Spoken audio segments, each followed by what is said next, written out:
नाशिकचे विधान परिषद सदस्य माननीय नरेंद्रजी धराडे साहेब ते आत्ताच या ठिकाणी आपलं मनोगत व्यक्त करून व्यासपीठावरून गेलेले आहेत. तदनंतर या कार्यक्रमाला उपस्थित नाशिकचे उद्योगपती आणि उद्योग क्षेत्रामध्ये एक नावलौकिक ज्यांच्या नावाने निर्माण झालेला आहे असे उद्योगपती बुधाजी पानसरे, तदनंतर या मंचावर जे ज्ञानाचं पीठ आहे, ज्ञानाच्या पीठाचं जे प्रतिनिधित्व करतात असे महंत आदिलाबादचे योगी महाराज यांचं सुद्धा या ठिकाणी आशीर्वाद लाभलेले आहेत. तदनंतर आदरणीय ताई मुक्ताताई यांचं सुद्धा या ठिकाणी आगमन म्हणजे उपस्थिती लाभलेली आहे. त्यानंतर नाशिकचेच उद्योगपती चंद्रभान नागरे, तेलंगणाचे युवा नेते आणि ज्यांच्या भूमिकेच्या आजूबाजूला राज्याचं सरकार फिरतंय असे व्यंकटजी मुंडे, या संस्थांचे प्रमुख सूर्यकांतजी गित्ते, तेलंगणाच्या भूमीवर प्रति भगवानगड साकारतोय हा खूप मोठा आनंदाचा क्षण आहे. भगवान बाबा कोण होते? भगवान बाबा निर्गुण ब्रह्म सगुण स्वरूपात सावरगावी प्रकटले. 29 जुलै 1896 रोजी सावरगाव जी भूमी आहे त्या ठिकाणी प्रभू श्री रामचंद्र यांचं त्रेता म्हणजे त्या ठिकाणी जे सावरगावच्या बाजूला एक हे आहे, तर प्रभू श्री रामचंद्र त्या ठिकाणी निवास त्यांचा लाभलेला आहे. आणि त्याच पावन परिसरात आठेगाव फुटा नावाचं जे गाव आहे किंवा ठिकाण आहे त्यातील सावरगाव या ठिकाणी भगवान बाबा यांचा जन्म झाला. आणि जन्म झाल्यानंतर अवघ्या 7व्या वर्षी बाबा दिंडीत गेले. जे बालवयातील आबाजी दिंडीत गेले आणि दिंडीत गेल्यानंतर पांडुरंगाच्या समोर उभा राहिल्यानंतर पांडुरंग अष्टक म्हटलं आणि सांगितलं, हे पांडुरंगा, माझं सबंध जीवन हे लोककल्याणासाठी, लोकसेवेसाठी आणि समर्पित भावनेने मला लोककल्याण करायचं आहे आणि ब्रह्मचारी राहून मी लोकांची सेवा करेल. आणि त्याच क्षणी पांडुरंगानी एक हार म्हणजे सकारात्मक दृष्टिकोन किंवा सिग्नल दिला आणि बाबांच्या गळ्यात हार टाकला. 7 वर्षाचा बालक गळ्यात हार पडला, मनोमन आनंद वाटला. आणि त्याच दिवशी चंद्रभागेच्या तीरावर गीतेबाबांचं कीर्तन होतं. त्या कीर्तनामध्ये बाल आबाजीने गळ्यात तुळशीची माळा परिधान करण्याची किंवा त्यांच्याकडून घालण्याची इच्छा व्यक्त केली आणि गीतेबाबांनी त्यांचं रूप पाहिलं, त्यांच्या लक्षात आलं हा महात्मा आहे, याच्या गळ्यात तुळशीची माळ घातली पाहिजे. त्यांनी त्या ठिकाणी बाबांच्या गळ्यात तुळशीची माळ घातली आणि तिथून परत आल्यानंतर बाबांनी हनुमंताच्या मंदिरात राहणं पसंत केलं. ते घरी गेले नाही. घरच्यांच्या लक्षात आलं की हा नक्कीच याच्यामध्ये परिवर्तन झालंय, हा महात्मा आहे. आणि मग काही दिवसानंतर बीड जिल्ह्यातील नगद नारायणाचं जे पीठ आहे, नगद नारायण, तर त्या ठिकाणी खूप मोठा गड आहे. तर घरचे वार्षिक उत्सव होता आणि परिवारासहित आई वडील आणि भगवान बाबांचे बंधू वगैरे भगिनी सर्व सोबत गेले. आणि सोबत गेल्यानंतर त्या गडावर गेल्यानंतर तिथं बाबांचं मन रमलं आणि वापस जाण्याची वेळ झाली तर त्यांनी गाडीत बसताना थेट धूम ठोकली आणि माणिक बाबांचे चरण धरले. त्यावेळेला आई वडील यांनी सगळ्यांनी जाऊन माणिक बाबांना विचारलं की हा सोबत येण्यास तयार नाही. तर ठीक आहे म्हटले, त्याची इच्छा आहे, काही दिवस या ठिकाणी राहू द्या. तर भगवान बाबा तेव्हापासून नारायणगडावर बाल अवस्थेत 8व्या वर्षापासून राहू लागले. जवळपास 10-12 वर्ष वय झालं आणि दसऱ्याचा योग होता. दसऱ्याच्या शुभ दिनी दसरा मेळा म्हणजे त्या ठिकाणी सगळ्यांना गुरुमंत्र देण्याचा आरंभ चालू होता आणि बाबांचं वय 10 वर्षाचं होतं. गुरुमंत्राची जय्यत तयारी झाली होती. सगळ्यांना गुरुमंत्र देण्यासाठी माणिक बाबा सज्ज झाले होते. 10 वर्षाच्या आबाजीला सुद्धा इच्छा झाली. बाल हनुमंत ज्या पद्धतीने जिज्ञासू होते त्याच पद्धतीने भगवान बाबा जिज्ञासू होते. त्यांनी इच्छा व्यक्त केली की कोणत्याही परिस्थितीमध्ये मला गुरुमंत्र घ्यायचा आहे. माणिक बाबांना वाटलं हा छोटा बालक आहे, याला गुरुमंत्र देऊन म्हणजे छोट्या बालकाला गुरुमंत्र कसा देता येईल. ते म्हणले नाही, देण्यासाठी खूप मोठं व्हावं लागतं किंवा खूप परिश्रम करावे लागतात आणि तुझ्याजवळ ते साधनं नाहीये देण्यासारखे की गुरुमंत्र घेण्यासाठी. ते म्हटले बाबा काही सांगा, मी द्यायला तयार आहे, शिष्य म्हणून मी ते द्यायला तयार आहे. तर बाबांना वाटलं की आता एवढा म्हणजे छोटा बालक आहे, याला सांगितल्यानंतर हा नाही म्हणेल. ते म्हटले समोर 70 फुटाचं मंदिर आहे, त्या शिखरावर उडी मार म्हणजे तुला गुरुमंत्र देता येईल. बाबांना वाटलं छोटा बालक आहे, कशाला उडी मारेल. तर त्या क्षणी बाल आबाजी धावत गेले, पळत गेले आणि थेट शिखरावर चढले. शिखरावर चढून पांडुरंग अष्टक म्हटलं आणि उड्डाण घेतली. साक्षात गरुडावर बसूनही साक्षात्कारिले गुरु नाम ठेविले भगवान. गरुडावर बसून साक्षात भगवान विष्णू यावेत या अवस्थेत त्या ठिकाणी माणिक बाबांच्या समोर भगवान बाबा 70 फुटाच्या शिखरावर उड्डाण मारून प्रकट झाले. त्या क्षणी माणिक बाबांनी आबाजीचं नाव भगवान बाबा ठेवलं आणि काही दिवसात पुढच्या गडाचं उत्तराधिकारी म्हणून त्यांची नियुक्ती केली. उत्तराधिकारी झाल्यानंतर आध्यात्मिक ज्ञान असलं पाहिजे म्हणून भगवान बाबा अंबाजोगाईच्या बाजूला मुकुंदराजांची समाधी आहे आणि त्या समाधीच्या ठिकाणी एक प्रचंड मोठी गुहा आहे. ज्या गुहेमध्ये सगळ्या प्रकारचे हिंस्र प्राणी यांचा वावर असायचा. तर त्या ठिकाणी भगवान बाबा गेले आणि तपस्या आरंभ केली. म्हणजे कोणत्याही प्रकारचं अन्न न स्वीकारता फक्त निर्जळ पाण्यावर तपश्चर्या करायची होती. 2.5 वर्षाचा कालावधी होता आणि गेल्यानंतर पहिल्याच महिन्यामध्ये पावसाळा आरंभ झाला. प्रचंड पाऊस येऊ लागला, विजांचा कडकडाट आणि विजांचा कडकडाट असताना रात्री 12-1चा वेळ होता. एक प्रचंड मोठी वीज कडकडली आणि बाबाचं ध्यान खंडित झालं. तर समोर पाहिलं तर वाघ होता आणि वाघ पाहिल्यानंतर सर्वसामान्य कोणत्याही माणसाला भीती वाटणं स्वाभाविक आहे. पहिल्या क्षणी बाबांना पण थोडी वाटली की नेमका वाघ समोर आलाय म्हणजे हा कशासाठी आलाय. आणि दुसऱ्या क्षणी मनातील सगळं काहूर थांबलं तर दुसरी वीज चमकली तर साक्षात पंढरीचे पांडुरंग समोर होते. पांडुरंगाने पुंडलिकानंतर भगवान बाबांना दर्शन दिलं. हा आध्यात्मिक ज्ञान प्रक्रियेतला खूप मोठा योग आहे आणि भगवान बाबांच्या जीवनातील खूप मोठं म्हणजे कार्याचं ते यशसिद्धी होती. बाबांना पांडुरंगांनी आशीर्वाद दिले आणि पांडुरंग पंढरीला मार्गस्थ झाले. तदनंतर त्या ठिकाणी बाबांनी 2.5 वर्ष तपश्चर्या केली, नवनिधी सिद्धी अर्जित केल्या. आजूबाजूच्या परिसरातील लोकांना बाबांची माहिती कळली की या ठिकाणी खूप मोठे योगी तपस्या करीत आहेत. आणि पण लोक बाबांना कडे जाण्यास भीत होते कारण आजूबाजूला वाघ, सिंह, हिंस्र प्राणी बसलेले असायचे. कधी कधी बाबांच्या अंगावर साप वेटाळे घालून बसलेले असायचे. तर त्या ठिकाणी लोमटे नावाचे एक पुजारी होते, बाळ महाराज लोमटे. हे कधीतरी मुकुंद महाराजांच्या समाधीला ते दर्शन घेण्यासाठी किंवा समाधीची पूजा करण्यासाठी येत असत. तर त्यांनी बाबांना एके दिवशी म्हटलं की बाबा हे सगळे हिंस्र पशु आहेत, खूप लोकांची इच्छा आहे तुमचं दर्शन घ्यावं, परंतु या पशूंच्या भीतीने लोक या ठिकाणी येत नाहीत. तर तुमच्यामध्ये सामर्थ्य आहे, तुम्ही योगी आहेत, यांना या ठिकाणी नदीच्या पूर्व दिशेला थांबण्यास आपण सांगू शकता. तर लोमटेंच्या सांगण्यावरून बाबांनी सर्व जे आजूबाजूचे हिंस्र पशु पक्षी, नाग वगैरे होते म्हणजे विजातीय पशु पक्ष्यांना सुद्धा जे एकमेकांच्या सोबत राहू शकत नाहीत, मुंगसारी नाग कधीच एकत्र राहू शकत नाहीत, बाबांच्या आजूबाजूला बसलेले असायचे. तर त्या सगळ्या पक्ष्यांना म्हणजे प्राण्यांना सांगितलं की तुम्ही नदीच्या पूर्वेस तुमचं मार्गक्रमण करा, लोकांना दर्शनाला येऊ द्या. त्या क्षणापासून सगळ्या लोकांना तिथे येण्यासाठी हे झालं.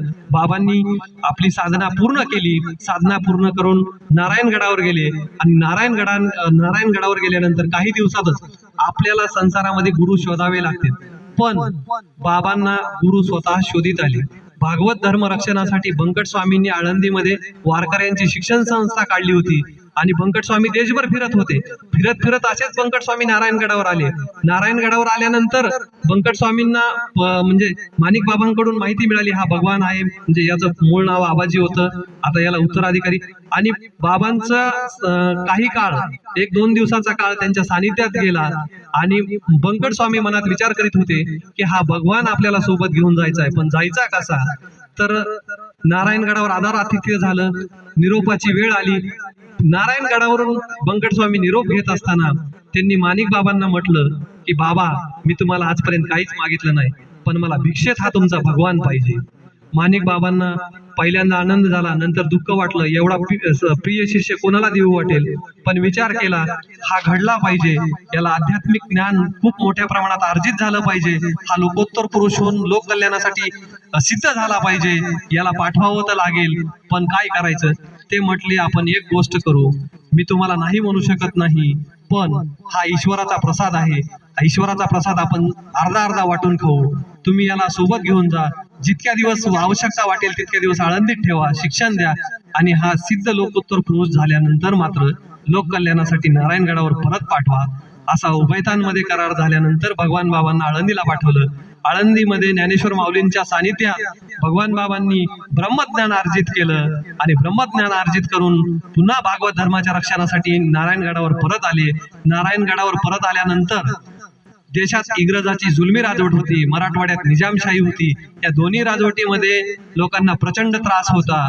तर या कालखंडामध्ये सर्वसामान्य माणसाला जगायचं कसं हा प्रश्न पडला होता. याच बिकट परिस्थितीमध्ये भक्तीची शक्ती काय असते, गळ्यात तुळशी माळा घातल्यानंतर तुळशी माळेच्या माध्यमातून केलेली आध्यात्मिक क्रांती ही स्वातंत्र्य संग्रामाची नांदी ठरली. लाखो लोकांनी तुळशीची माळ परिधान केली. तुळशीची माळ परिधान करीत असताना कीर्तन हा उत्सव झाला. ज्या काळात इंग्रज लोकांना एकत्र येऊ देत नव्हते, त्या काळात तुळशीच्या माळेच्या माध्यमातून आणि कीर्तनाच्या माध्यमातून लोक एकत्र येऊ लागले. अहिंसा ही संतांची शिकवण असते. राष्ट्रसंत भगवान बाबा यांची अहिंसेची शिकवण गांधींनी देशभरात आणि जगभरात पोहोचवली. खूप मोठ्या प्रमाणात अहिंसेचं काम भगवान बाबांच्या माध्यमातून झालं. सुसंस्कृत समाज घडला पाहिजे याच्यासाठी अहोरात्र भगवान बाबा फिरत होते. शिक्षणाची ज्ञानगंगा बहुजनाच्या दारात आणणारे आधुनिक भगीरथ भगवान बाबा होते. त्यांनी ओळखलं की शिक्षणाशिवाय परिवर्तन होऊ शकत नाही, म्हणून शिक्षण देण्यासाठी किंवा शिक्षणाच्या माध्यमातून लोकांना जागृत करण्यासाठी वाडी वस्ती तांड्यावर शाळा कशा निर्माण होतील, ज्या ठिकाणी जे स्वयंसेवक किंवा संस्था किंवा त्या काळातील जे काही वतनदार वगैरे किंवा पाटील वगैरे आहे ते शाळा चालवतील किंवा शाळा निर्माण करतील, त्यांना भगवान बाबांनी आर्थिक सहकार्य सुद्धा खूप मोठ्या प्रमाणात केलं. त्या माध्यमातून शाळा कशा निर्माण होतील यासाठी खूप मोठे प्रयत्न केले. पहिली शाळा सुद्धा भगवान बाबांनी काढली आणि औरंगाबाद सारख्या ठिकाणी 2 एकर जमीन घेऊन गोरगरीब मुलांना कसं शिकता येईल याच्यासाठी मोफत वसतिगृह काढलं. हेच सगळं कार्य करीत असताना अंधश्रद्धा निर्मूलन असेल, सामाजिक समता असेल, यासोबतच वेगवेगळ्या पद्धतीने म्हणजे समाजाचा सर्वांगीण विकास कसा करता येईल हाच भगवान बाबांच्या जीवनाचा केंद्रबिंदू होता. आणि या सगळ्या परिस्थितीमध्ये बाबा देशभर फिरत असताना एकदा सहज वडवणी तालुक्यातील चिंचाळा या ठिकाणी आले. त्या ठिकाणी नाथ संप्रदायातील अडभंग नाथांची समाधी स्थळ आहे आणि ते समाधी स्थळ च्या बाजूला पीराची मजार होती. त्या ठिकाणी गोहत्या म्हणजे दरवर्षी त्या गावचे जे सय्यद म्हणून आहेत, जे निजामाचे नातेवाईक होते, यांचा वार्षिक उत्सव असायचा. त्याच्यात गाय कापली जायची. भगवान बाबांना वाईट वाटलं की पशुची हत्या करणं उचित नाही, म्हणजे बाबा अहिंसेचे समर्थक होते, त्यांना ते वाईट वाटलं की हे खूप चुकीचं आहे, आपण जगासाठी मानवतेचा संदेश देतोय आणि या राज्यामध्ये हे कृत्य घडणं हे उचित नाही. बाबांनी सांगितलं की हे बंद केलं पाहिजे आणि या वर्षी नक्कीच बंद होईल. तर बाबांच्या तोंडून हे वाक्य गेल्यानंतर ते सय्यद जे होते त्यांनी ठरवलं की यावर्षी तर खूप जोरदार उत्सव साजरा करायचा आहे. परंतु जे आजूबाजूच्या परिसरातील लोक होते त्यांना वाटलं बाबांनी तर शब्द दिलेला आहे की यावर्षी हा उत्सव बंद करायचा आहे, आपण सज्ज राहिलं पाहिजे. तो नेमका शुभ दिन आला. बाबांनी पंढरपूरची वारी अर्ध्यात सोडली. बाबा परत आले आणि हरिश्चंद्र पिंपरी जे ठिकाण आहे त्या ठिकाणी रात्री येऊन कीर्तन वगैरे केलं आणि सकाळी 11ची वेळ ठरली की त्या ठिकाणी चिंचाळ्याच्या बाजूच्या मजारीच्या तिथे जाऊन तो उत्सव बंद करायचा आणि गोहत्या बंद करायची. तर बाबा हरिश्चंद्र पिंपरीवरून निघाले. वातावरण तणावाचं. सय्यदेनी निजामाची मदत घेऊन जवळपास 10,000च्या पुढे फौज मागवून घेतलेली आणि जिल्ह्यातूनही वेगवेगळ्या भागातून रसद आलेली आणि बाबांचे जे भक्त होते आजूबाजूचे ते पण आले होते. म्हणजे 1,500 लोक बंदुका घेऊन आले होते. परंतु आता एवढ्या लोकांसमोर काय निभावं लागणार, पण बाबांच्या शक्तीवरही विश्वास होता आणि ताकदीवरही विश्वास होता. सर्वसामान्य लोकांना फक्त थोडी मानसिक भीती वाटणं स्वाभाविक आहे, म्हणून गावाच्या आजूबाजूला थव्याने सगळी माणसं बसली होती आणि 11:30चा टायमिंग तो आरंभ झाला. गाय कापण्यासाठी तो जो मुलानी होता तो सिद्ध झाला. बाबांनी जो कीर्तनाचा आरंभ आहे तो त्या ठिकाणी आरंभ केला आणि कीर्तनाचा आरंभ करीत असताना मुलांनी गाय कापण्यासाठी धावला. बाबांनी त्याला सांगितलं, बाबा रे तू ही गाय कापू नको. ते म्हटलं आम्ही कुठल्याही परिस्थितीत कापणार आहेत. तर बाबा म्हणले पहिला सत्तूर माझ्या मानेवर चालवावा लागेल, नंतर गायीवर चालवता येईल. आणि बाबांनी गायीला मिठी मारली. तो 10 फुटाच्या अंतरावर होता. तो वायुवेगाने धावत आला, परंतु 3 फुटाच्या अंतरावर आल्यानंतर त्याच्या हातातील जो सत्तूर आहे तो गळून पडला. त्यानं बाबांचे थेट पाय धरले आणि पाय धरल्यानंतर बाबाची क्षमा मागितली. आणि त्यांचा जो प्रमुख होता सय्यद, त्याला जाऊन मुलांनी त्यांच्या भाषेमध्ये सांगितलं आणि त्यानं पण येऊन पाय धरले. त्या दिवसापासून चिंचळे येथील गोहत्या बंदी निजामशाहीच्या राजवटीमध्ये बंद झाली.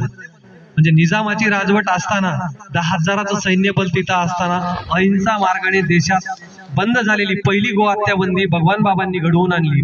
तिथून भगवान बाबा परत नारायणगडी गेले. नारायणगडावर त्यावेळी बाबा महंत असताना, उत्तराधिकारी असताना गडाच्या महंत पदावरून वाद निर्माण झाला आणि त्याचं निरासन किंवा त्याचा समारोप या पद्धतीने झाला की क्रांतिसिंह नाना पाटील, आपण सगळे त्यांना ऐकून आहेत किंवा आपल्या कानावर आहे, खूप मोठे क्रांतिकारक होते. ते वेगवेगळ्या माणसाच्या पायात पत्री ठोकायचे. तर काही लोकांनी जाणीवपूर्वक क्रांतिसिंह नाना पाटलाला पाचारण केलं. क्रांतिसिंह नाना पाटलांनी नारायणगडाला वेढा टाकला. बाबा पूजा करीत होते. पूजा करत असताना बाबांना निरोप गेला की क्रांतिसिंह नाना पाटील आले. बाबा म्हटले ठीक आहे, बसायला सांगा, मी येतो. बाबांची पूजा संपली. आल्यानंतर नाना पाटलांना नमस्कार केला. नाना पाटलांनी नमस्कार केला. म्हटले मला बोलायचंय. म्हटले ठीक आहे, तुम्हाला जे काही बोलायचंय ते बोला, पहिले भोजन करा. भोजनासाठी बसवलं, भोजन केलं. शेवटचा घास संपेपर्यंत आणि हात धुईपर्यंत क्रांतिसिंह नाना पाटलांच्या विचारात एवढं प्रदीर्घ परिवर्तन झालं. त्यांनी हात धुणे आणि बाबांचे पाय धरले. बाबा, आपण अंतर्यामी आहात, आपल्याला माहित आहे मी कशासाठी आलोय, माझा उद्देश काय आहे, पण आपण संत आहे. शत्रूला सुद्धा माफ करण्याची ताकद संतांमध्ये आहे. आपण मला निश्चितच माफ कराल आणि मी आपल्या माफीची अपेक्षा करतो. बाबांचे पाय धरले. बाबांनी त्यांना आलिंगन दिलं आणि त्यांनी नारायणगडावरून गेले. पुढच्या काही काळात हा वाद पुढे वाढला आणि शेवटी बाबांना या पद्धतीने वेळ आली की त्यांना गड सोडावा लागला. नारायणगड सोडण्याची वेळ आली. तर नारायणगड सोडित असताना बाबांनी अंगावरचे वस्त्र म्हणजे कुठल्याही प्रकारचा दाग दागिना कपडे अंगावर ठेवले नाही. तरी सुद्धा एक पंचा गुंडाळलेला होता. तो पंचा सुद्धा त्या आजूबाजूच्या लोकांनी काढून घेतला. बाबांनी जो शेजारी अंगरक्षक होता त्याचा रुमाल घेतला, अंगाला गुंडाळला आणि नारायणगड सोडला. नारायणगड सोडताना तिथे 300 वर्षापूर्वीचा जुना पिंपळ होता. बाबा शेवटची पायरी उतरत असताना तो पिंपळ ढासळला, कोसळून पडला आणि बाबा तिथून खोकरमोह मार्गे नगरच्या दिशेने निघाले हिमालय जाण्यासाठी. आणि त्याच वेळेला म्हणजे नारायणगडावर खूप बाबांचे भक्त पण होते. बाबांचे भक्त असताना बाबांचे भक्त म्हणले की तुम्ही सांगा, आम्ही लढतो. बाबा म्हणले महंतपदी भिक्षेची जोडी आहे, भिक्षेच्या जोडीसाठी वाद करणे हा माझा स्वभाव नाही.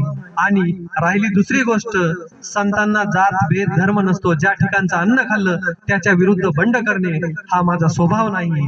महंतपद भिक्षेची जोडी आहे आणि त्याच्यासाठी वाद कशाला करायचा आहे. मी हिमालयात जातो, तुम्ही चिंता करू नका, तुम्ही शांत राहा, कोणत्याही प्रकारचा वाद करायचा नाही.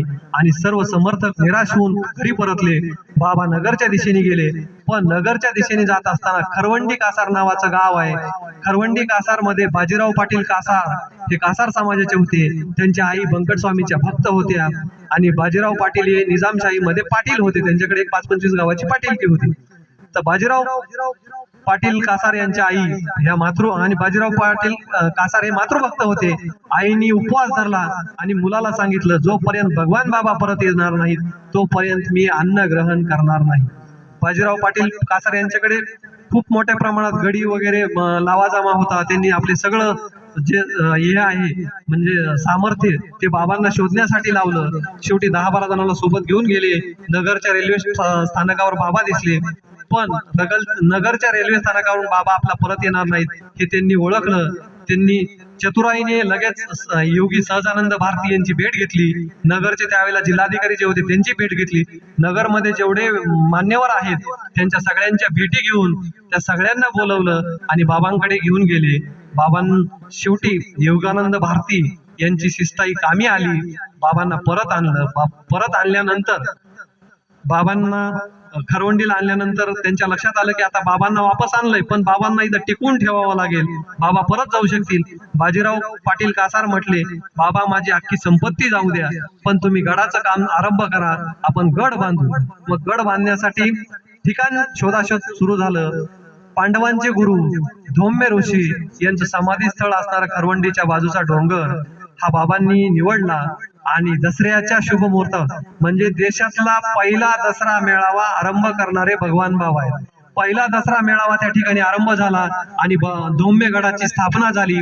धोम्यगड स्थापन म्हणजे त्याचा आरंभ पायाभरणी झाल्यानंतर एक 7-8 वर्षामध्ये त्याचं काम पूर्ण झालं. 1 मे 1958 रोजी त्या गडाच्या उद्घाटनासाठी बाबांनी राज्याचे तत्कालीन मुख्यमंत्री यशवंतराव चव्हाण यांना निमंत्रित केलं. यशवंतराव चव्हाण गडावर आले, बाबांचं सामर्थ्य पाहिलं आणि यशवंतराव बोलले, बाबा आपण राजयोगी आहेत, महाराष्ट्राचा कारभार गड किल्ल्यावरून चालतो हे मलाही माहित आहे.